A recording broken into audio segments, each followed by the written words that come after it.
Sa kagustuhan nga nito ni Sugar Halari na maging sikat nga muli ay nagpa-interview nga siya sa isang chismosang vlogger dahil nalaman nga ni Sugar kay Mega na anak nga ni Dio itong si Jenny kay Minchi.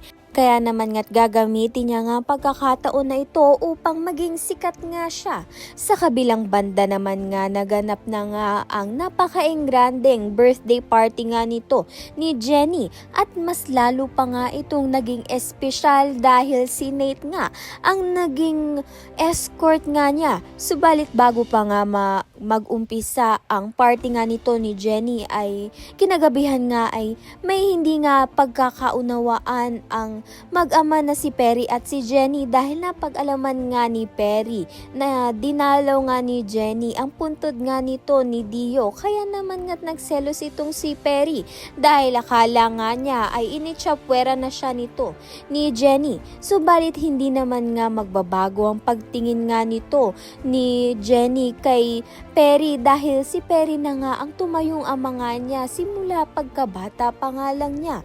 Kaya naman nga't yan at iba pa ang dapat nating pakaabangan. Maraming salamat sa iyong panonood.